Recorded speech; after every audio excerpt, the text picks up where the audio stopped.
Now, I know there's going to be a lot of people that are like, oh my God, no, it's going to be completely different. It's just not going to be the same. But this is what they chose.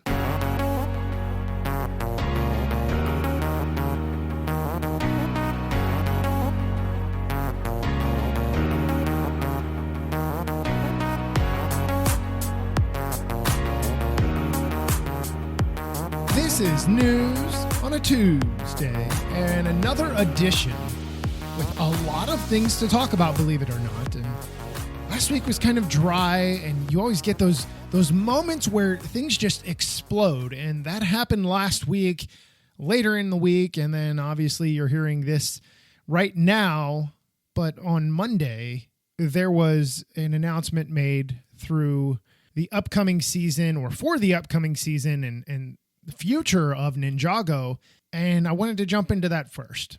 I thought it was something that was super important to really get into, and let's just go right to it. So if you're not familiar, maybe Ninjago is not your thing, which is fine. I absolutely love Ninjago. I have. And, I think it was it last year when Kirby Morrow, who was the voice of the character Cole, passed away suddenly, tragically. It was horrible. Ninjago community, Lego community was just shocked. Voice actors in general, people that knew him, his family, for the love of God. And it was a big shock. And a lot of people were wondering what happens next. And I know people were beating down Tommy Andreassen's door and Tommy Kalmar and saying, which those are the two creators of Ninjago, by the way. What is going to happen? What's going to happen with Cole in the future? And at the time, both Tommies had already said, hey, there's enough here. We've already recorded enough. We've already created enough ahead of time that it's not going to affect anything right now. But that time has to come where you have to really figure out who is going to be the future Cole. If there is a future Cole, how do you go about adjusting for this? Because it's not something simple like you have a new screenwriter or you have, introduce a new character. One character is taking on another voice, kind of like what we saw with Lloyd, where Lloyd's voice changed over time as he matured. So they had to bring in, other characters and stuff like that. Anyway, so getting back to it specifically, I was privy enough to be able to receive this early so that you guys are actually getting this as the embargo on it is lifting. And it is coming from Tommy Andreassen himself. And I just want to go through and I'm going to read some of this because I think it's a really important message. And then we'll talk about the other stuff that comes along with it. It starts off, Dear Ninjago fans, it's about time we talk about this. When Kirby was first cast as Cole, it was a matter of finding a voice that fit the character, which was written by the Hegeman brothers. It wasn't a hard choice to make as Kirby hit everything we wanted right out of the gate. Maybe we had some guidance from voice director Michael Donovan, and if so, well done, Michael. But what we received to base our casting decision on was just perfect. From then on, it became a matter of writing a character that fit the voice. Any animation which has been done on Cole since then has been based on Kirby's performance, which is fantastic, especially the season, I think it's season 14 that was about him. Season 12, I can't remember. Anyway, with that in mind, let's get back to it. He became instrumental to the development of the character, and it quickly became apparent that Kirby's portrayal had a sensibility we had to lean into. The ultimate team. He is the best friend a ninja could ever have and always looks out for his friends and is never hesitant to selflessly give everything he has to help. On the 18th of November 2020, we were all hit with an earthquake of emotions of epic proportions. Kirby Morrow had passed away. We had concluded the writing and recordings of all episodes of Seabound, which is the most recent season at the time, and we're in the process of putting together the storyline for 2022, one in which both Cole and several other ninja are absolutely crucial to make a strange and mythical piece of Ninjago math add up. I read that probably 10 times. If you're a Ninjago fan, you're like, oh my God, what could it be? Anyway, back to the statement here. After a few days, which can best be described as numb, we started reviewing our options, and this is what we came up with. Retire Cole as a character. That was option number one.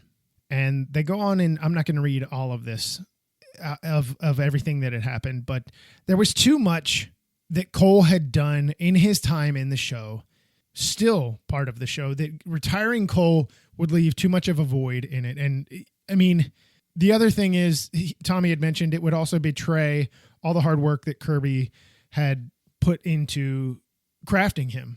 It would be just absolutely selfish. And they're right. It would absolutely be selfish. So that is out. The second one was use existing dialogue from all available Ninjago content since 2011 when it came about to keep Kirby's performance in the show.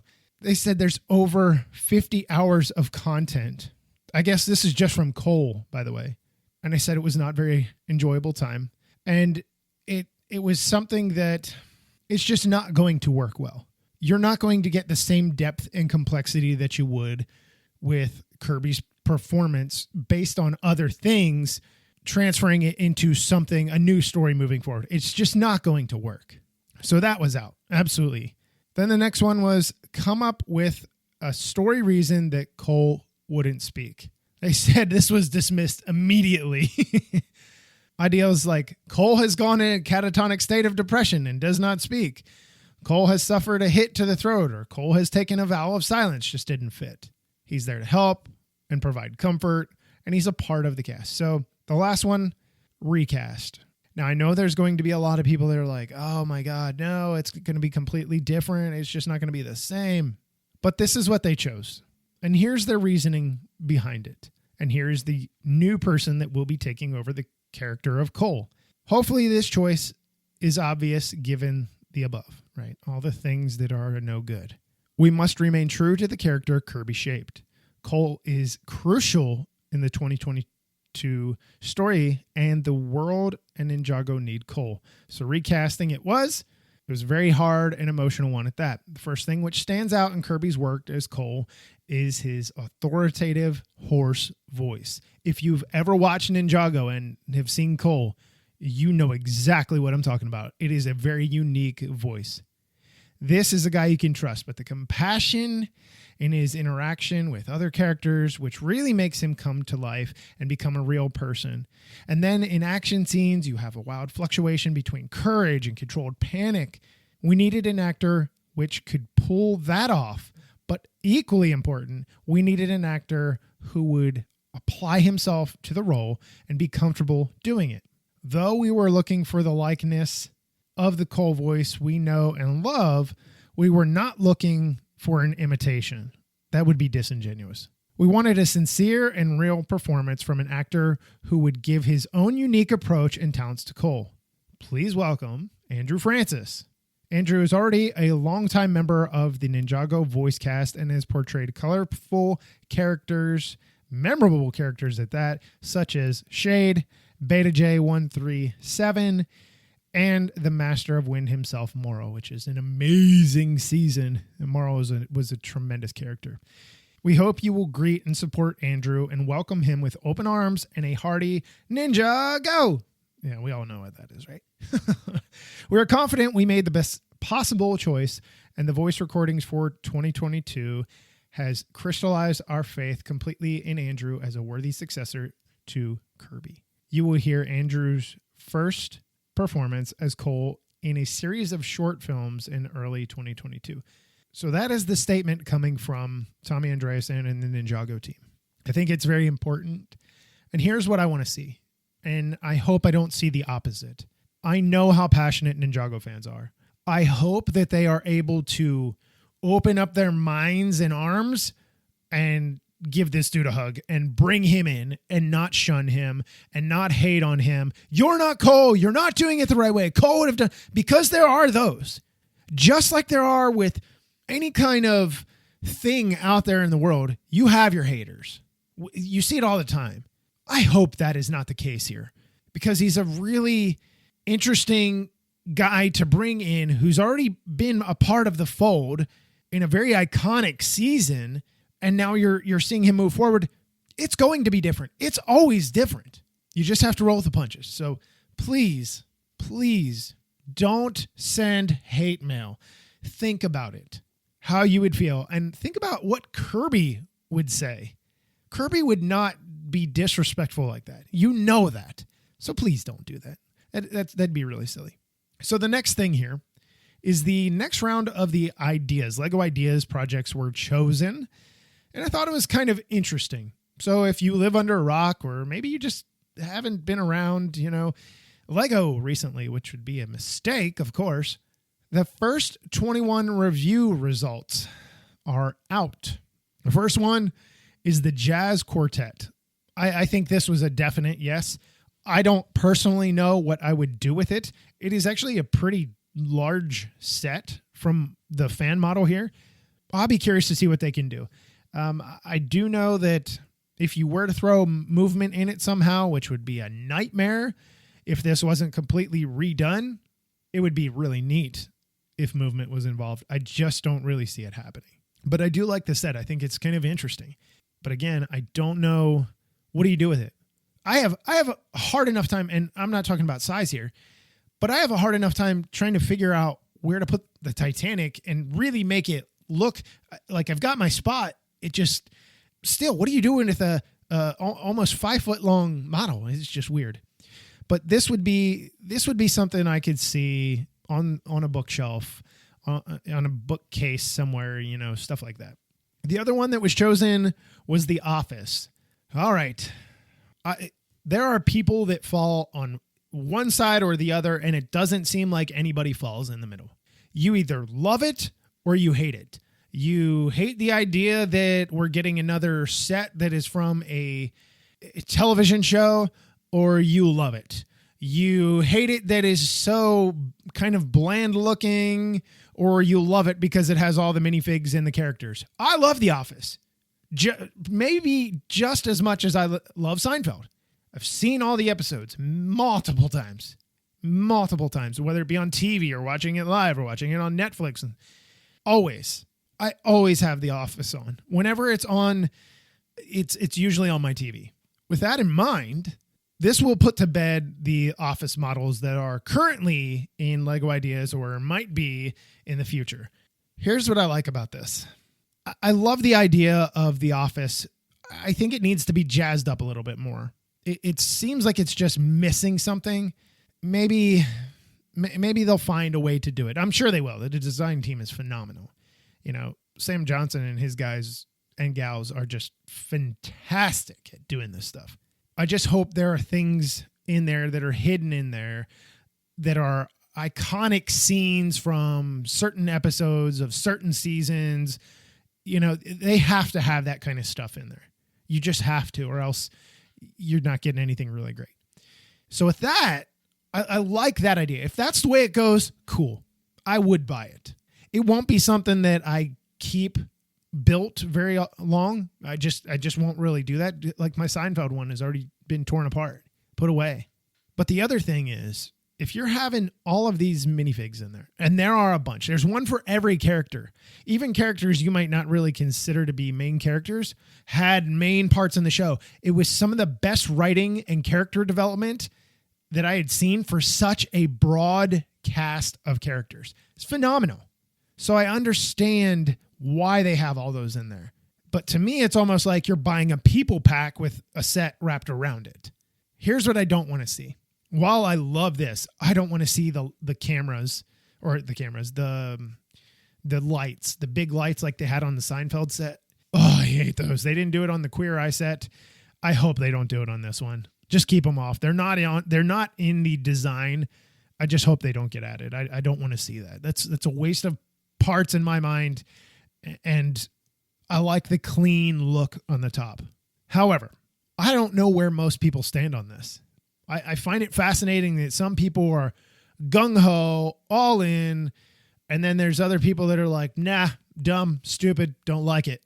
There's really no middle ground, except maybe me.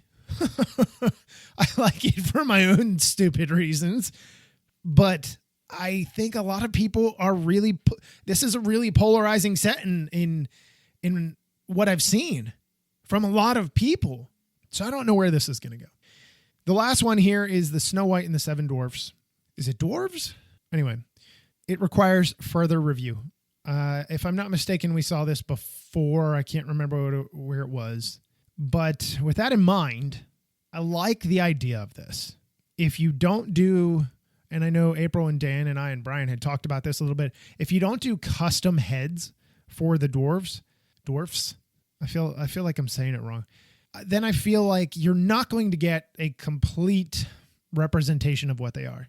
Maybe there's a way that can work without it, without having the custom heads, molded heads, but I honestly don't know. There's going to have to be some things that go there. But to me, this fits into the medieval stuff. This works. It fits into the blacksmith shop. I love it. It's similar looking. I like the idea. So now I wanted to talk about the ideas that didn't get chosen. Now, I'm not going through all of these because there were, I think 58. I'm not doing that. Not at all. But the thing is, I like the DNA model. I like that. The double helix. I like that. I thought that would have been neat to have. There's some others in here. If you're doing a modular, as much as I'd love a modular, it's just not getting done, which stinks. It really makes me sad that it's not getting done, but it's not getting done. Some of the other movie stuff that's in here, that's not getting done. You've got a lot of space stuff that's in here. That's not getting done. There's so many space projects that get done that just get tossed to the side. It's almost immediately like, nope, not doing it. There were some cool projects, but I don't know where the criteria goes for the designs here. The Polar Express train, people have been clamoring for trains. My God, at my lug meeting, 2 weeks ago, 3 weeks ago, whenever it was, there were people talking about it. The store manager of the store, of the Lego store, was talking about it. Like, hey, they said we begin a train like every 2 years. It's been like 5 years, 4 years. It's been a long time. We need more trains. That would have been a perfect one. That's a plug and play. Done. So I don't know. I don't know what's going on there with that. So let's move on to the next topic here. There is a new Lego art set coming, and this is going to get a lot of sells, if I'm not mistaken. And here's why. So this one has 9, I think it's, if I'm not mistaken, it's the same size as all the others art sets, but it's got your 9 pieces and stuff like that you can build. So 9 people can build at the same time. You can have 9 different things that are being built on these plates, or you can forego all of that and just build your classic spaceman in his white helmet and suit, which I think that's going to be where a lot of people go. If you're a classic space person, that is where you're going. Whether you like the art, theme, line, whatever, you're going there. Now it's got 4,100 pieces. Obviously, all those, my God, all those round tiles just, I'm looking at the map out of the corner of my eye. I'm like, I remember my fingers bleeding, So I like that. That is neat. I think it's going to be something interesting. It could be a lot of fun for kids. It could be a lot of fun for families. I get that. I just don't know what it's going to really do for that. It is currently available for pre-order. It's going to be released November 1st, I think worldwide, certainly here in the United States. But if you're here in the U.S. and North America, Canada, Mexico, you guys can pre-order it now. Get it, and when it comes out November 1st, it'll ship to you, and a couple days after that, you'll have it. You'll be able to build it and do whatever you want to do. I don't really have a whole lot of interest in this. I do like the art stuff. Some of it, not all of it. But I find this intriguing based on what you can do with it. This could really bring out a lot of creative appeal in people and kids, in my opinion. This is a starters pack, is what I see. So there is that. We'll see what it does. So the very last thing, and this is just something small, but I like sharing what is going on in the Lego community in general and just with other fan medias and lugs and stuff like that from time to time. And I saw this on Twitter, and Graham is a great guy, and I just had to share it. So Blocks Magazine, if you don't know what Blocks Magazine is, it's actually a really cool Lego magazine. There's a few of them that are out there. And Graham and I don't know if Graham has a team. Either way, Graham, his team, whoever, they do a really good job with this. So what they're doing is they are looking for somebody who wants to be part of the magazine, wants to write for the magazine. So they're looking for feature writers. Obviously, you've got to speak English because it's an English publication. If you're curious about it, between 1,000 and 2,000 words focused on any Lego intersecting into real life. And he listed some things here, other topics in the past that included like Lego bricks being used by scientists in the Natural History Museum, a student who built a Lego compatible prosthetic prototype, and mental health professionals sharing their experience through Lego stuff. It's just really interesting. And there's a bunch of you out there. They're like, man, I'd love to write about Lego. Man, I'd love to talk about Lego. Man, I would love to do this. I will tell you it's not easy. It is a passion and I love it. But if you have a full-time career, such as myself, like most of us, you've got to find a way to fit it in. And you're talking about deadlines. You're talking about maybe, yes, you're going to write about something, but sometimes it might not be exactly what you want to write about. So you always have to keep that in mind. I'm not saying that is the case, but you never know. If anything, if you're interested, you definitely have to reach out to Graham and his peeps. You can reach Graham at Graham, that's GRAHAM, at blocksmag.com. When you email him, obviously you're going to have to give a writing sample. If you've never written before, this might not be the gig for you, of course. But also, explain a little bit about yourself in your email. Or if you just want to email in general and say, hey, I was thinking about this. I maybe don't have the best writing experience or whatever. Whatever, try it. But they also want to hear about your Lego background and any writing or journalistic experience that you have, because that is part of the gig. It would be like me saying, hey, I would love somebody else to come on and do a segment, but you've never done a video or you've never done an audio recording. That would be a problem because I don't know what I'm getting. So there is that. They're also looking for online contributors because they're doing, they're looking for just people in general that just know their stuff about Lego.